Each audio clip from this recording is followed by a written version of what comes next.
اعوذ باللہ من الشیطان الرجیم بسم اللہ الرحمن الرحیم ان الذین کفروا سواء علیہم اانذرتهم ام لم تنذرهم لا یؤمنون ختم اللہ علی قلوبہم وعلی سمعہم وعلی ابصارہم غشاوہ وَلَهُمْ عَذَابٌ عَظِيمٌ۔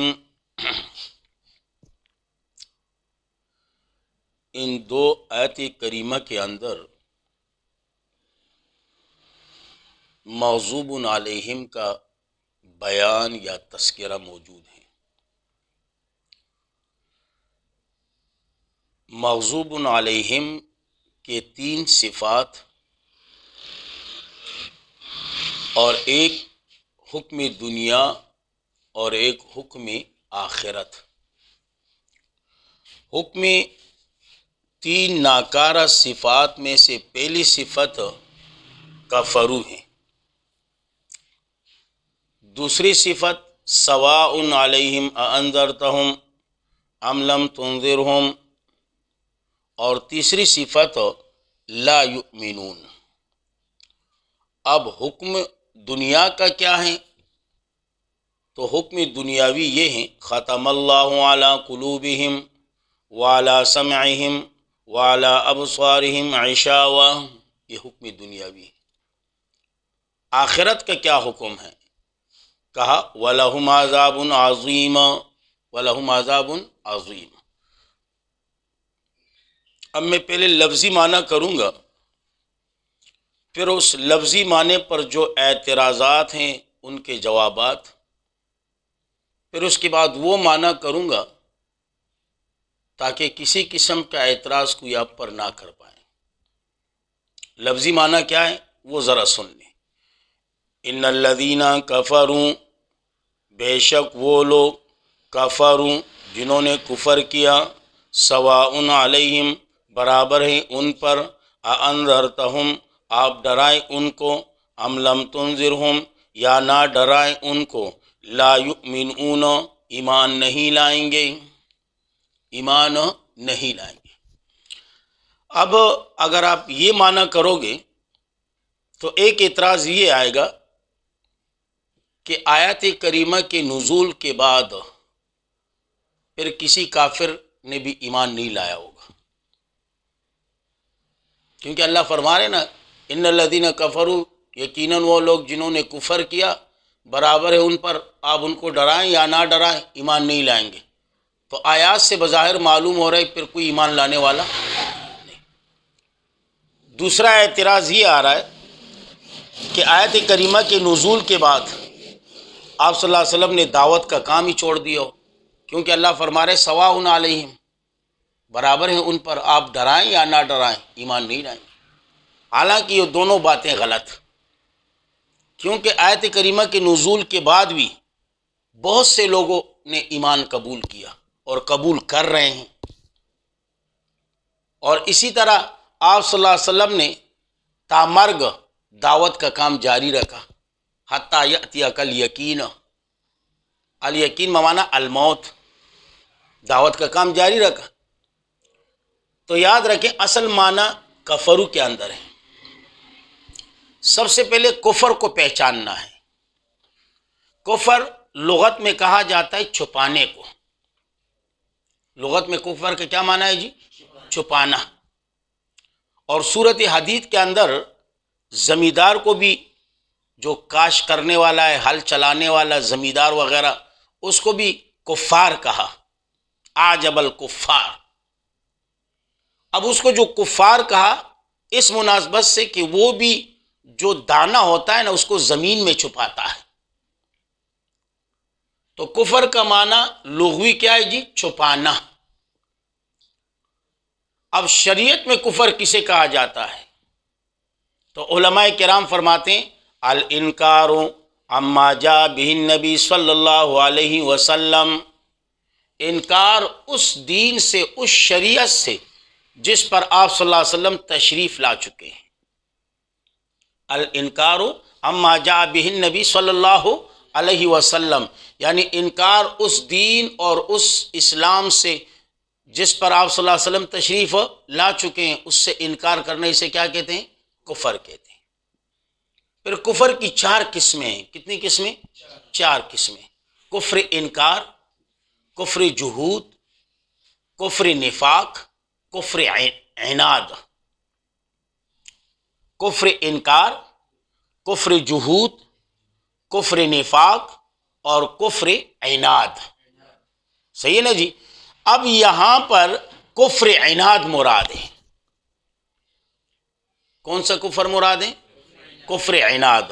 اب ہم معنی کریں گے، یہ معنی یاد رکھیں، ان الذین، یقیناً وہ لوگ، کفروا، جو کفر پہ اڑ گئے، ضد اور عناد کی وجہ سے، ضد عناد کی وجہ سے کفر پہ اڑ گئے، جسے ہم پشتو میں کہتے ہیں نا کلک شو، دا صد وجینا، دا ضد اور عناد دا وجینا۔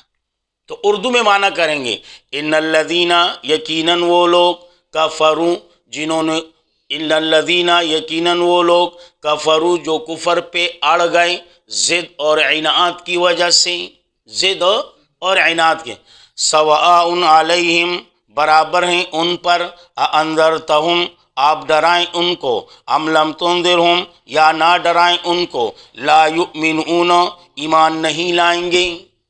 کیوں؟ اس لیے کہ وہ کفر عناد کی وجہ سے ہیں، ضد کی وجہ سے ہیں۔ اب جو کفر عناد اور ضد کی وجہ سے ہو، اللہ اس کو توفیق نہیں دیتا، اللہ اس کو توفیق نہیں دیتا۔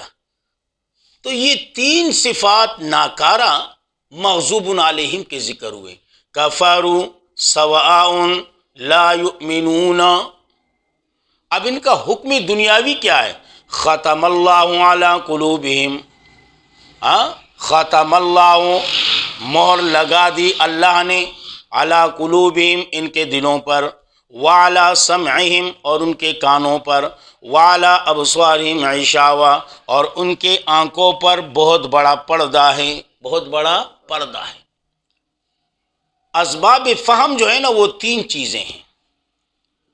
نمبر 1 دل، نمبر 2 کان، نمبر 3 آنکھیں۔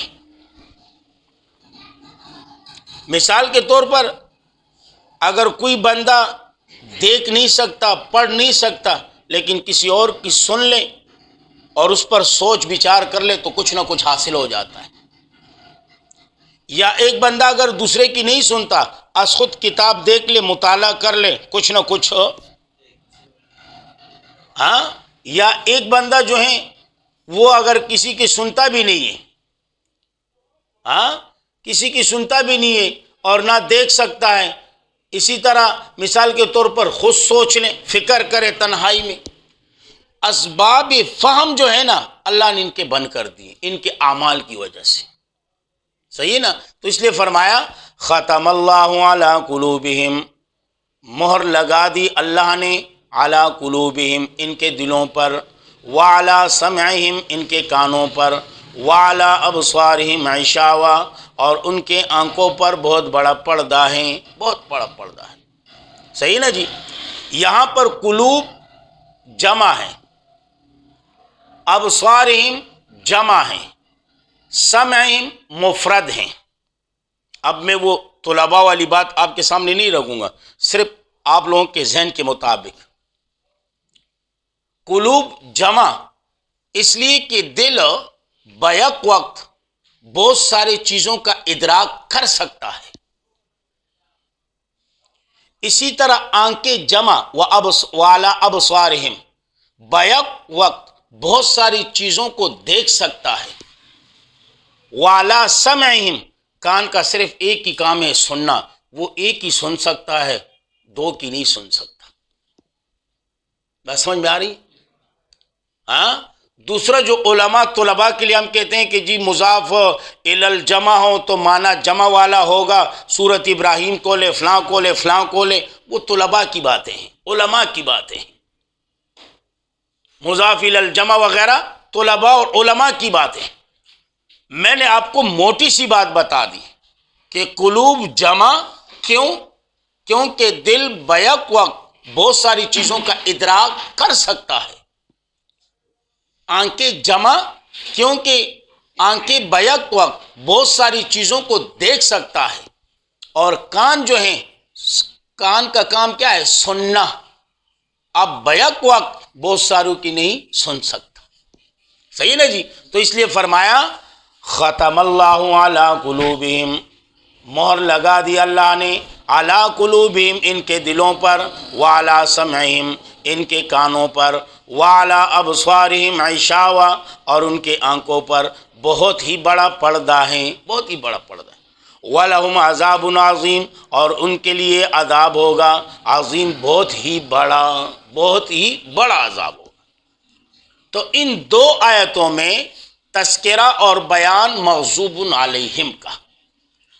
مغضوب علیہم کے تین ناکارہ صفات، کفروا، سواء لا یؤمنون، اور ایک حکم دنیا ختم اللہ علی قلوبہم وعلی سمعہم وعلی ابصارہم غشاوہ، اور ایک حکم اخروی یعنی آخرت کا حکم وَلَهُمْ عَذَابٌ عَظِيمٌ۔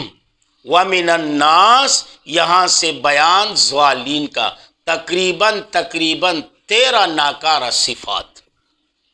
تو انشاءاللہ اگر زندگی رہی تو اس پر کل گفتگو کریں گے۔ اللہ رب العزت ہمارے اس درس کو اپنے دربار میں قبول و منظور فرمائے، بالخصوص میرے والدین کے لیے، آپ لوگوں کے والدین کے لیے، اسی طرح آپ لوگوں کے لیے، میرے لیے، ہمارے اہل و عیال کے لیے، تمام عالم کے مسلمانوں کے لیے، تمام اہل حق علماء طلباء کے لیے اللہ رب العزت ذریعہ نجات اور ذریعہ بخشش بنا دیں۔ جس قدر مسلمان دنیا سے رخصت ہو چکے ہیں اللہ سب کی معافرت فرما دیں، اور جس قدر بیمار ہیں اللہ سب کو شفائے کاملہ اور صحت کاملہ نصیب فرما دیں۔ جو پریشان حال ہیں اللہ ان کی پریشانیوں کو دور فرما دیں۔ جن کے ہاں نارینہ اولاد نہیں اللہ ان کی جولیوں کو نارینہ اولاد کی نعمت سے بھر دیں۔ جو صاحب اولاد ہیں اللہ ان کی اولاد کو ہماری اولاد سمیت اپنے دین میں قبول و منظور فرمائیں۔ اللہ ہم سب کو اپنے دین میں قبول و منظور فرمائیں۔ اللہ ہم سب کے گناہوں کو معاف فرمائیں۔ اللہ ہم سب کا خاتمہ ایمان پر نصیب فرمائیں، اور خاص کر مرتے وقت یہ کلمہ لا الہ الا اللہ محمد الرسول اللہ اللہ ہماری زبانوں پر جاری اور ساری فرمائے۔ وآخر دعوانا الحمدللہ۔